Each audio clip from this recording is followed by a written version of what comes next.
ఒక్కసారి కొమ్మూరి గోల్డ్ కి కాల్ చేయండి. తాకట్లో ఉన్న మీ బంగారాన్ని విడిపించి మార్కెట్ ప్రైస్ కి వాళ్ళు కొనుక్కుని మిగతా డబ్బులు మీకు ఇచ్చేస్తారు. హాయ్ హలో నమస్తే వెల్కమ్ టు మనం టీవీ ఉన్నది మన కోసం. ప్రతి క్షణం ప్రతి నిమిషం ప్రతి గంట మన కోసమే శ్రమిస్తున్న పోలీసులను ఖచ్చితంగా మనం రెస్పెక్ట్ చేయాలి, రెస్పెక్ట్ చేద్దాం. సో టాపిక్లోకి వెళ్తే, ఈ మధ్యకాలంలో బంగారం ఏమన్నా కొన్నారా? ఏం మాట్లాడుతున్నావు చార్మి? ఆబ్వియస్లీ కొన్నాం. మొన్ననే పెళ్ళయింది, ఇట్లా ఓ తులం బంగారం కొన్నాం. ఇవాళ 1,50,000 40,000 దాకా అయింది కదా. జస్ట్ ఇమాజిన్, 200 రూపాయలకు బంగారం వస్తే ఎట్లుంటుంది? వా, అసలు ఎంతమంది శుభవార్త చెప్పినావు చార్మి అంటారా? ఎస్, ఒక దగ్గర ఉంది, కానీ అది ఇండియాలో కాదు. అట్లని చెప్పి దుబాయ్లో కూడా కాదు, అట్లని చెప్పి కంబోడియానో అటు కూడా కాదు. కొంచెం ఈ మధ్య కాలంలో న్యూస్లో నిలుస్తున్న వెనిజులా.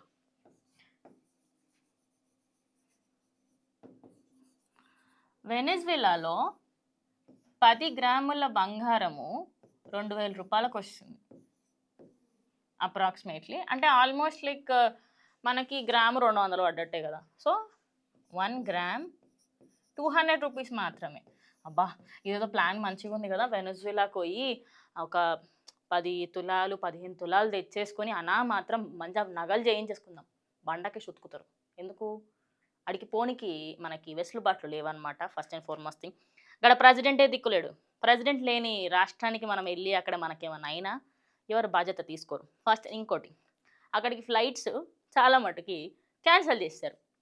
ఎందుకంటే ఇదొకటే కాదు, ఈ మధ్య కాలంలో వెనిజులాకి సంబంధించిన ప్రెసిడెంట్ని, మదురోని యుఎస్ఏ ప్రెసిడెంట్ అయినటువంటి ట్రంప్ ఆయన రాజ్యానికి తీసుకెళ్ళి జైల్లో పెట్టిన విషయం మనందరికీ తెలిసింది. సో దీనికి సంబంధించి ఇప్పుడు ఇక్కడ గోల్డ్ రేట్ అనేది ఇంత దారుణంగా పడిపోయింది. గోల్డ్ రేటే కాదు, డైమండ్స్కి సంబంధించే కానీ దేనికైనా కానీ కంప్లీట్గా పడిపోయింది బికాస్ ఆఫ్ క్రైసిస్. ఏదైనా ఒక రాష్ట్రానికి సంబంధించి కానీ, ఏదైనా ఒక దేశానికి సంబంధించి కానీ, ఏమైనా ఒక పెద్ద పెద్ద యుద్ధాలు జరిగినా, యుద్ధ వాతావరణం ఏర్పడుతుంది అన్న, అక్కడ ఐదర్ కంప్లీట్గా రేజ్ అవుతాయి. అంటే ఇప్పుడు ఎగ్జాంపుల్, మనకి మన బార్డర్స్లలో పాకిస్తాన్, బంగ్లాదేశ్, చైనా అండ్ ఇండోనేషియాకి సంబంధించి, ఇటు ఇరాన్కి సంబంధించి, ఇరాన్ అయితే చెప్పుకోనక్కర్లేదండి, అది ఇంకా దారుణ పొజిషన్లో ఉంది. ఇరాన్ వాల్యూతో మొత్తం ఐ గెస్ 78 పైసాకు పడిపోయింది. అది మన ఇండియన్ కరెన్సీలో మన ఒక రూపీ అక్కడ వాల్యూ వేరే లెవెల్లో ఉంది అనమాట. దాని అంత దారుణమైన స్టేజ్కి ఇరాన్ వచ్చింది. వెనిజులాలో ఏమైపోయిందంటే, అక్కడ ప్రెసిడెంట్ లేడు, రూల్ చేయడానికి ఎవరు లేడు. సో ఫస్ట్ అక్కడ పోయింది.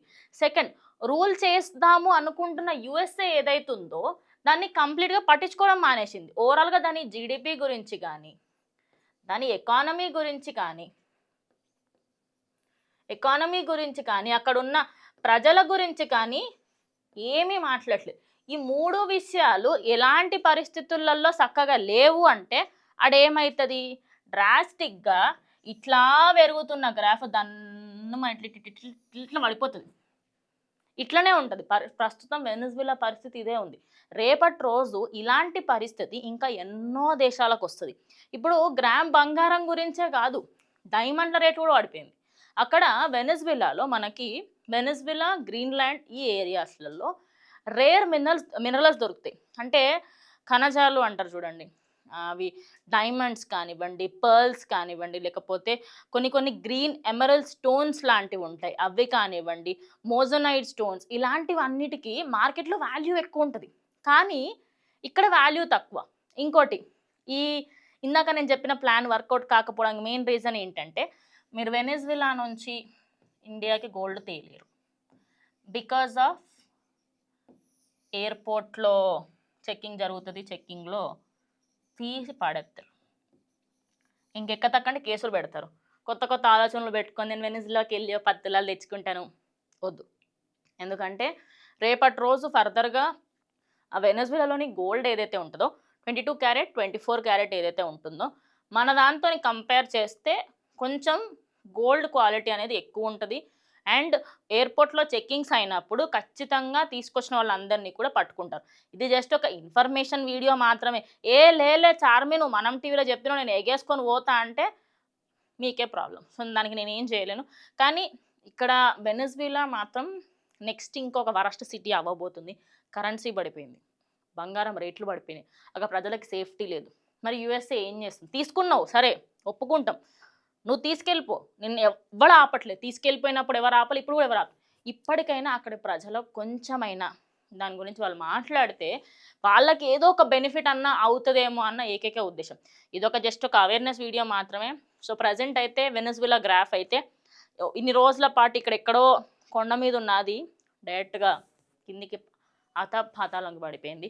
సో ఇది మాత్రం ఖచ్చితంగా ఫర్దర్గా ముందుకు వెళ్ళాలి అంటే యూఎస్ గవర్నమెంట్ ఏదో ఒక యాక్షన్ తీసుకోవాలి, లేకుంటే అక్కడి గవర్నమెంట్లో ఎవరైతే ప్రెసిడెంట్గా పనిచేసిన ప్రెసిడెంట్ ఉందో తానేమైనా యాక్షన్ తీసుకోవాలి. ఎందుకంటే ఇప్పుడున్న ఆమె పెద్దగా పట్టించుకోవడం లేదు. ఆమె ఏంటంటే ధర్నాలు చేసుకోరు, ఏమన్నా చేసుకోరు అన్నట్టు గాలికి వదిలేసింది.